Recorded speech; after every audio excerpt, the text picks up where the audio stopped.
Okay, so today working on a coconut dunkel, and I'm kind of winging it on volumes.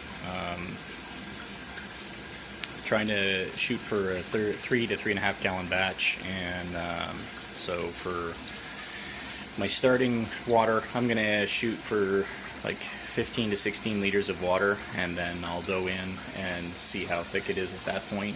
And I know what my final volume needs to be, and the grains based on that final volume, how I get there versus mash versus sparge doesn't really matter. Just coming up on 16 liters now, so that should be good enough. Okay, so here's the recipe I just threw together on Brewer's Friend. I'm going for Munich Dunkel base. I'm just going to add some coconut in the secondary. And so again, I'm shooting for that kind of 3 gallon plus mark so that I can leave some of the stuff behind.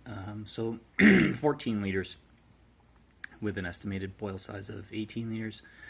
You can see I've aimed for something that hits all of the style notes here. Original gravity hopefully of 1055, final gravity hopefully of 1014.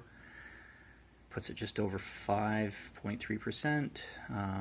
IBU's kind of middle of the road there. Well, slightly high for Dunkel, but nice for what I'm looking for, and the color is spot on. How did I get there? Well, here's what I'm using. I'm going to be putting in 1.3 kilograms of I have Canadian pale wheat. That's the closest I can find to Brewer's Friend. It's just Canadian wheat here, but 1.3 kilograms of German Bohemian Pilsner, 100 grams of Carafa 3, 50 grams of chocolate, 300 grams of Munich Light, and 100 grams of flaked oats. Again, trying to really boost the body on this one. The hop schedule is half an ounce of Mandarine de Bavaria at 30 minutes, trying to get some flavor as well as just a mild bitterness. And the other half ounce of Mandarine de Bavaria at 10 minutes to boost the flavor. Again, hopefully not too much, but just nice and subtle. I don't really dabble in water chemistry here. The water here from the city is pretty balanced, but I'm sure I'll get into that next year. Looking for starting with 16 liters of mash water, and then I'm going to sparge with about 6 liters. Initial temperature 68 degrees Celsius for 60 minutes, and then I'm going to sparge with 72. I might sparge a little higher. Again, I'm gonna mash in maybe slightly higher. I might take this up to 69 Celsius because I'm trying to boost the body as much as I can without overdoing it. I got a packet of Danstar dry yeast, the Munich Classic Wheat, that I'll be using, and that one package is supposed to be for 5 gallons, and so it should have no problem at 20 Celsius to ferment that out really well. So that's the plan, and now I'll just put together the grains and come back once I'm ready to dough in.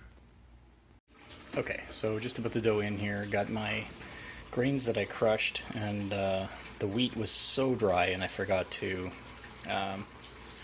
condition it a bit, that I've got a lot of powder, and I think I'm going to have to recirculate extremely slowly, otherwise I'm going to get a stuck sparge or stuck mash. I've got my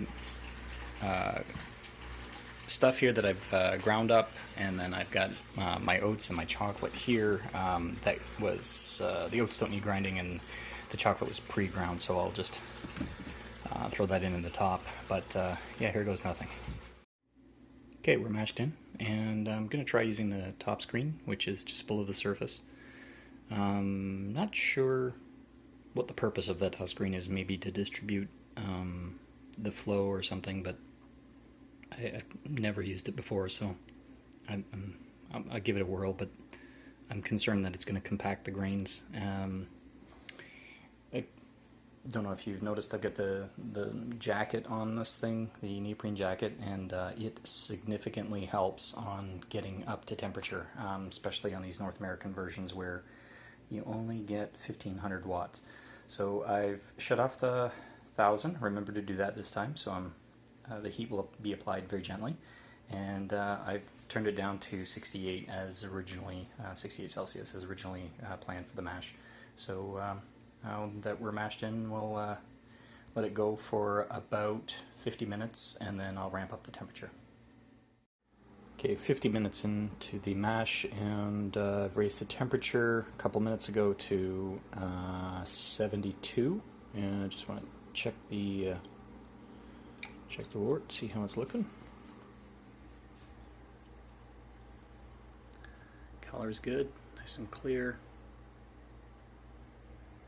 Yep, looks to be coming along quite nicely. Okay, that's the end of the mash, and I've raised the bucket, and I've even poured the sporge water in on top, and that top plate has really helped in distributing the water, so we'll see what the efficiencies are, and I don't know, maybe I'll use that again.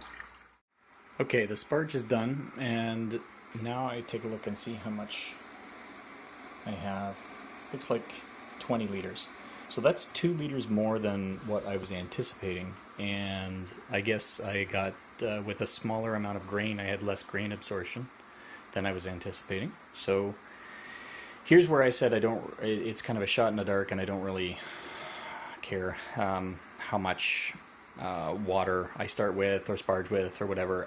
The key thing here for me is I know I need to start with 18 liters of wort at the quote-unquote 60-minute pre-boil. So what I'll do is I will just boil this down without hops, won't affect anything, until I reach that 18-liter mark. And as soon as I hit that, then that's when I'll start my 60-minute boil. And then I should hit my numbers no matter what, because it's all comes down to concentration of sugars, right? So that's it. It's going to be a while to boil this off, but I'll come back when we're ready. Okay, I've been boiling a while now, and you can see I'm just getting close to that 18-liter mark, coming up in the next couple of minutes. So I took a sample, and I'll take a reading on it, and then I'll determine whether that's where I want to start my quote-unquote 60-minute boil. Okay, so the sample showed 1048 pre-boil.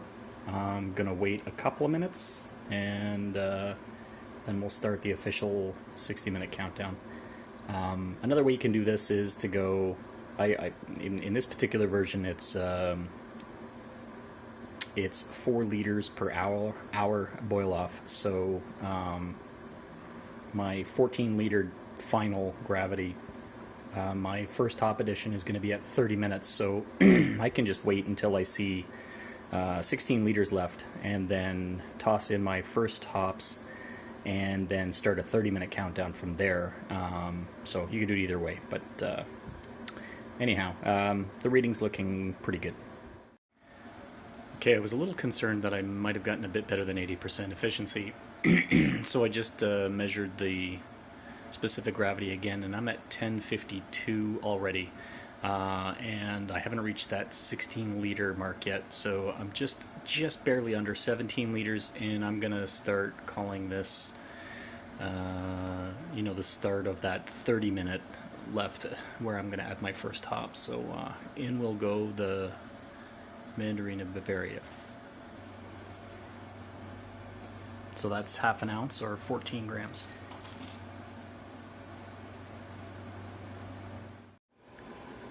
Okay, 10 minutes left in the boil. Is the other half ounce or 14 grams of Mandarin of Bavaria, and half a Whirlflock tablet.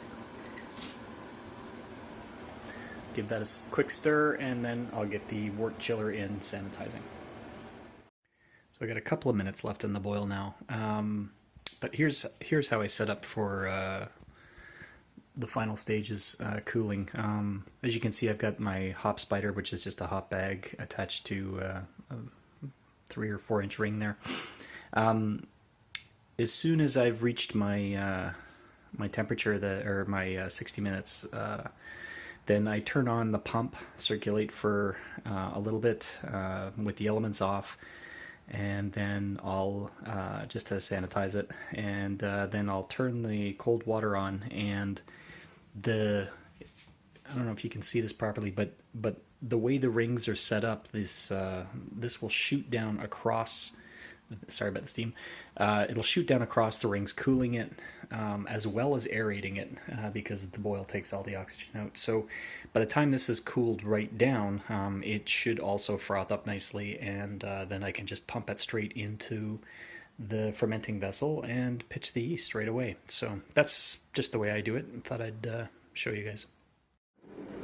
Alright, just transferring now. The best part of this pump is getting it into the bucket fast, and I like to just pour in the yeast. I know it says to rehydrate, but I've never had a problem with this. And that should be it. Alright, there's the there's the sample, the final cooled down wort. And my original aim was 1055 with 16 liters. I ended up getting almost 17 liters, just shy of 17 liters, and 1050. It's a solid 1054. It might even be 1055. This is just the angle. But yeah, pretty happy with that. Taste is fantastic. I've decided that I'm just going to keep it as a Munich Dunkel, and I'm not going to add the coconut. This is kind of like an Erdinger style clone, I guess, and it's got a good bit of sweetness, so it depends on how it finishes fermenting out. It could be bang on. So anyway, that's my brew day, and thanks for watching, guys. Cheers. This is what happens when you don't hold on to the grain mill tight enough, and you have a really, really, really good, torquey driver. Son of a